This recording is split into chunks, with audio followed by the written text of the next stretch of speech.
Hey guys, so today I'm working on the Mark II. Just a bit of background on 1Js if you don't know. The JZX110 was the first of the VVTi motors. The second generation of the VVTi motors was in the JZX110. Now the 110 was slightly different. It had a drive-by-wire setup. It's actually partial drive-by-wire and partial cable. It's sort of a weird design, but Toyota was experimenting with electronic throttle controls back then. So this was one of the motors that received it. The other motor was the 2Js, both the NA and the turbo motors. They actually got the ETCSi as well. So this right here is where the cable actually comes in, but right next to it and part of it is the accelerator position sensor. Commonly what happens is these things fail and it starts giving erratic readings back to the ECU, and that can lead to all sort of drivability issues. What I've been experiencing is a bit of pinging. Now, there have been records in the past, especially with the JZX110, where the sensor has caused pinging. So what I'm going to do today is basically, I guess, a bit of a band-aid solution. You pull apart part of the sensor and basically you rotate a section so that the potentiometer inside of it actually starts using the other end of the contacts. Once we do that, the ECU will pick that up and start using the other side of the contacts as the 0 to 100% of the throttle position. Now to get that sensor off, I'm going to have to take off the throttle body itself and some of these cooler pipes. There's also coolant lines that run underneath the throttle body. I'll just have to undo all of them and get the entire thing out so I can start pulling the sensor off. So far I've just taken off that intercooler intake pipe, and I've just unplugged the VVT solenoid just so it's not in the way when I go to actually pull the throttle off. Now there's actually 4 main screws or bolts, 1, 2, and there's 2 more down below. Once I get them out, there should be some coolant lines and possibly a vacuum hose for I believe that's the fuel pressure regulator. So once those are undone, I'll have to just take off the actual throttle cable, and that should just slide out. A good thing to also do is just put some painter's tape or some sort of tape over any of the cooler piping. It just stops anything dropping in there, and also if you plan to leave the car overnight, you won't get anything crawling into there like lizards or anything like that. So I've taken off a lot of the electrical plugs around it. There's one for the APS, acceleration position sensor. There's one for the TPS, throttle position sensor. There's one down here, I'm not sure what that one was for. And I've also taken out that coolant line that I mentioned, which has spilled a little bit. But I think all that's remaining are these 4 bolts that I mentioned, and that should just slide out. So I'm going to try that now.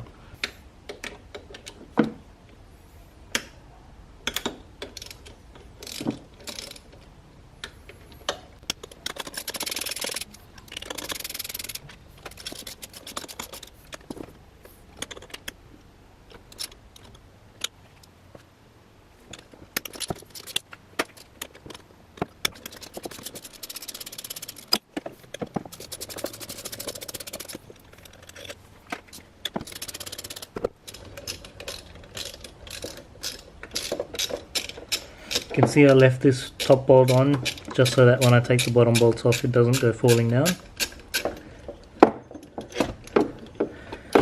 Now these bottom bolts are set up a lot differently to they were on the JZX100.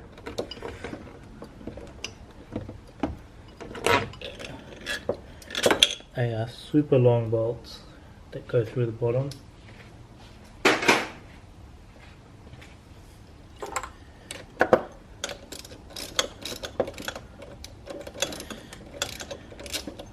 Also, what I forgot to mention was I undid the throttle cable already. To do that, all you have to do is sort of push the throttle back as if it was being depressed, and then it comes to a point where you can actually unhook it.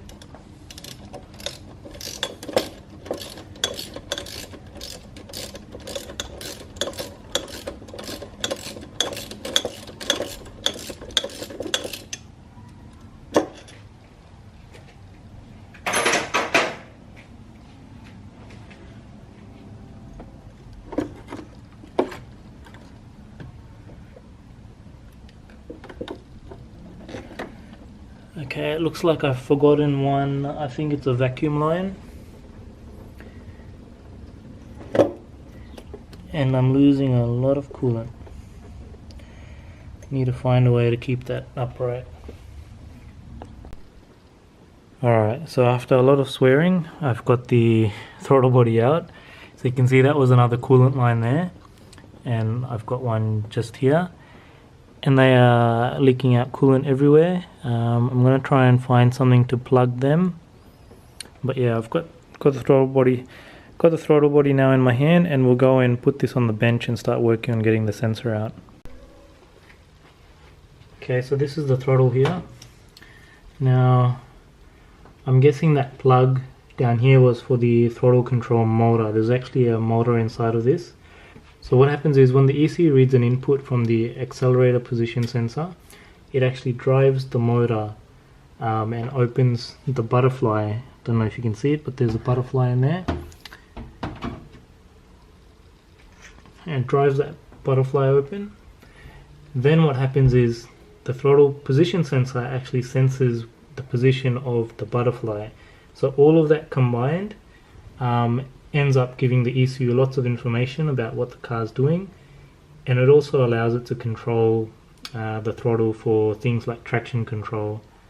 Now obviously if the accelerator position sensor is playing up, that will give erratic readings to the ECU, and the ECU won't know how to tune the car's air-fuel ratio as it's getting other feedback from the TPS and driving the motor.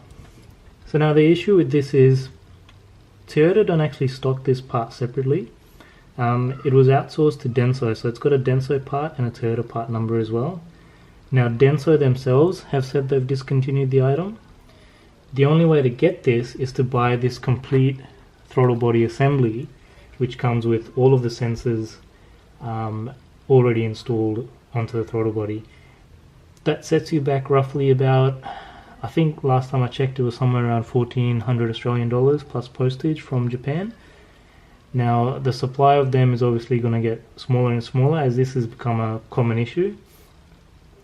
These throttle bodies are also used in the JZS170 Crown, which is the Athlete. It's got the 1J motor as well. And there's no actual substitute for this particular sensor. The only way to sort of fix it is either to try and do the modification that I'm trying to do, or buy a complete new throttle body assembly, or a second-hand one if you can trust it. It seems that these only last about around the 80,000 kilometer mark, and then they tend to fail. So no doubt I'm going to come across this issue again later on in the car's life.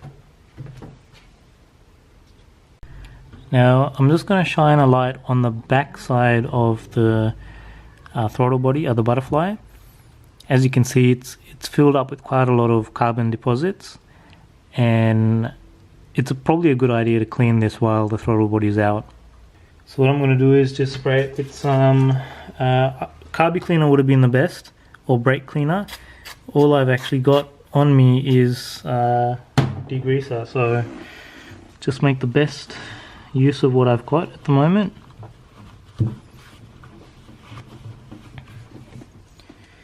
As you can see, that's all the carbon that's in there.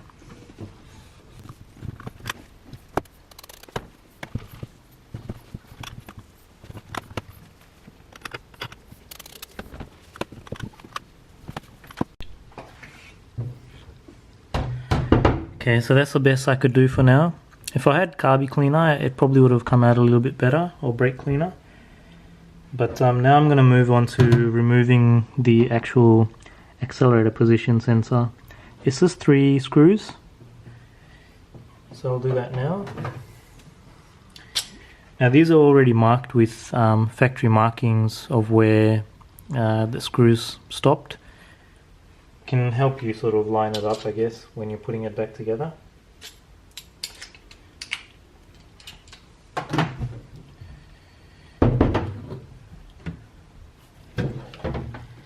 I'm just going to go with the power tools.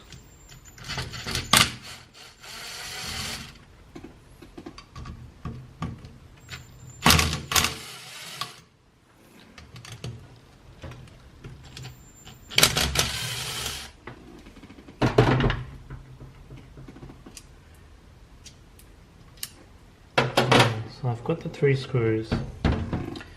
Now I'm not sure if there's any sort of spring inside of there.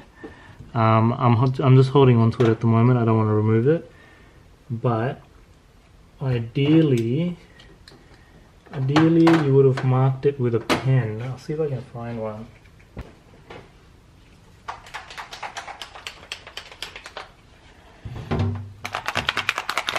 I've got a really old whiteout correction pen here. Let's see if this still works. Yep, still works. Oops. So I'm just going to mark, just for my reference, where things lined up.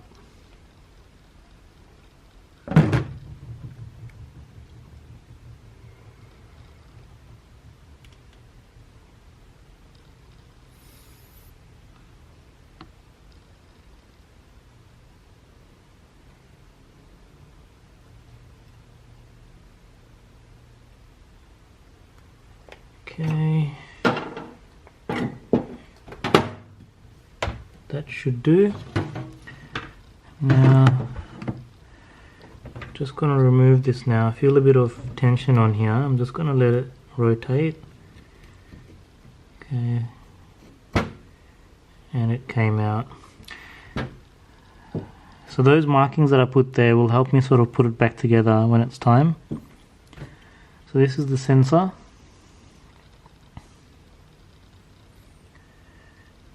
And that's inside the unit. I believe these 2 screws here actually help adjust the idle.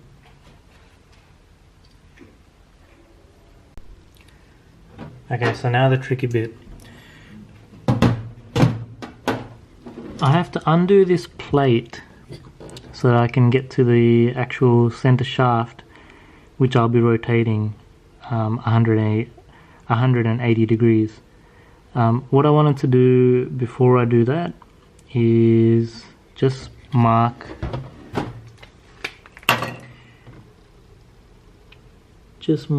one side of that center shaft just as a reference point. Okay, so what I've done is I've marked the center shaft on one end, and that's actually pointing towards one of the factory markings, so I know that that's where it originally is. Now I want you to take note of where the main plug is, and also these little metal bits, which is from the spring in the middle. So there's 2 here right next to the plug. There's one sitting here and another one sitting there. So there's basically 3 main ones, and then there's a second spring that sort of sits up there.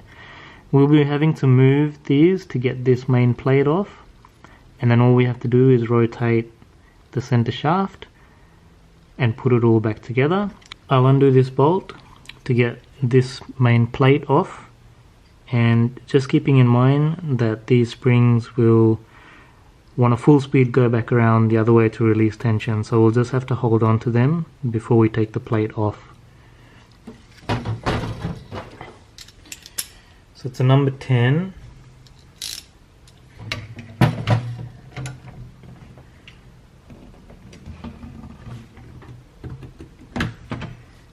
Now,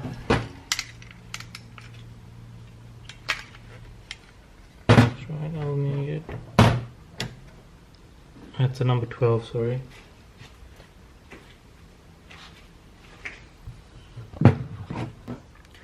Now it's a number 12, and you'll have to hold it on the other end as well. So I'm just going to do this on the bench. It would be nice if I had a vice grip of some sort.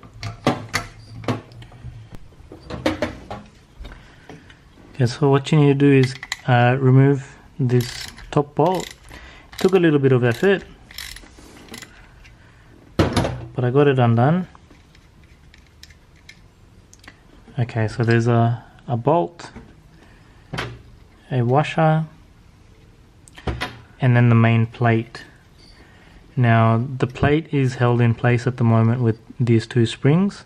So what you want to do, it's kind of hard to show this on camera at the right angle, but you want to hold that spring back And okay, so what you want to do is those two springs, you'll be pushing them back, and with a little bit of force this top plate should come out.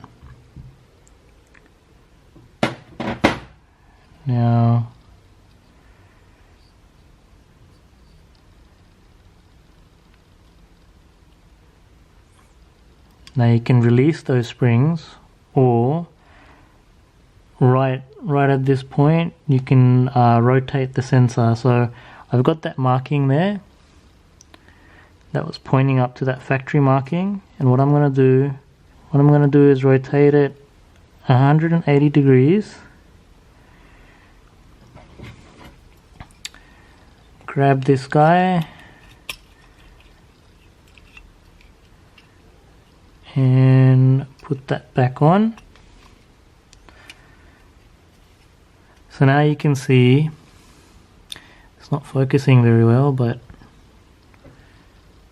so now you can see the marking there is now facing the opposite direction to that factory marking that I mentioned earlier. So this was the front side with that original plate. It's been rotated. You can see the markers pointing away from the OEM mark.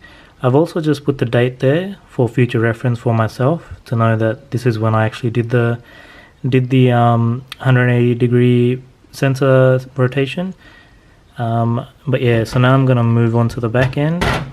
Basically, I've marked here where this plate is pointing to at the moment. It'll be the same thing. Take this nut off the washer, rotate 180 degrees, and then put it all back together.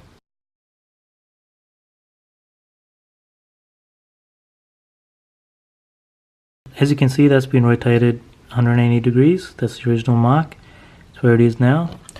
Now I'm just going to put it back into the throttle body exactly how it was, and hopefully put that all back in the car and go for a test drive tonight. Fingers crossed this actually fixes my pinging issue.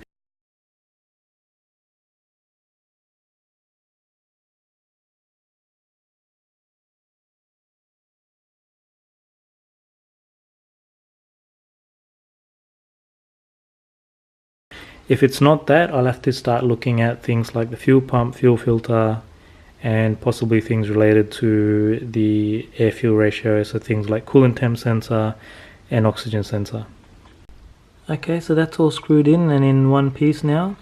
Apologize that I'm doing this in a bit of a rush. I forgot to charge my camera again, so in between shoots I'm charging the camera and it keeps telling me the battery's low and turns off. So I'm about to go and put this into the car again, hook it all back up. I will actually look at the VVT solenoid and the filter at a later date. It's actually quite easy compared to the 100s. Don't have to remove the throttle body to get to those parts. So I can do that at a later date, but first I want to make sure that this is running properly. Okay, so the throttle body is all back together now. Intercooler pipes on, all the plugs are connected, throttle cables connected back up again. Now the only thing I have to do is just top up the coolant again, because we lost quite a bit when I was taking the throttle body off. And while it's been sitting, I've also disconnected the battery. This just ensures that it clears the ECU, and if there was any readings or any memory of what resistor values that the accelerator position sensor was using, it should all be cleared now, so it should be a fresh start. Fingers crossed. So I'm going to go for a quick drive and see if that's helped the problem.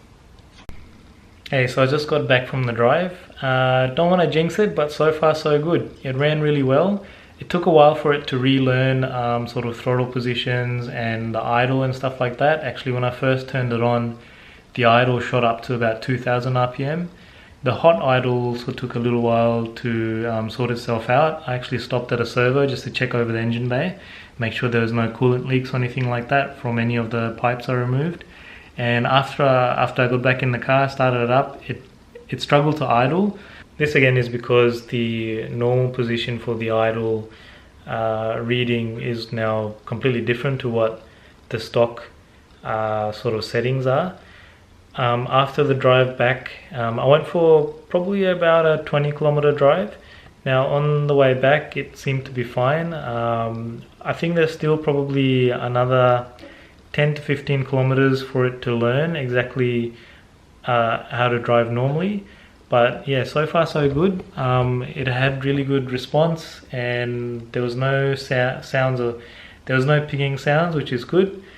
I might still take it down to 101 Motorsports and just chuck it on the dyno, check the air fuel ratio and stuff like that, probably later on this week. But I'll let you know how it goes. I'm keen to do the next mod, which I'm not sure if I'm going to put the video in, but John and I actually went today and grabbed the Torsen LSD from the Toyota 86. So we might be putting that in next weekend or the weekend after. We'll see how we go. But yeah, that should be interesting, because then it will go from a 3.7 final gear up to a 4.1. So it should give it some more up and go in the lower range. It should be interesting how it performs. But yeah, thanks again for watching, guys. Remember that if there's any sort of throttle issues with any of the 1Js from the JZX110 or the Crown JZS170, make sure you look at that accelerator position sensor. It seems to create a lot of different issues. One of them was obviously pinging. I've heard other things like throttle actually completely cutting out at certain points during the rev range. So yeah, have a look if you've got any issues with that. If you have any questions on pulling it apart, just send me a message either on Instagram or put a comment down in this video down below. Alright, thanks again for watching, and I'll catch you in the next one.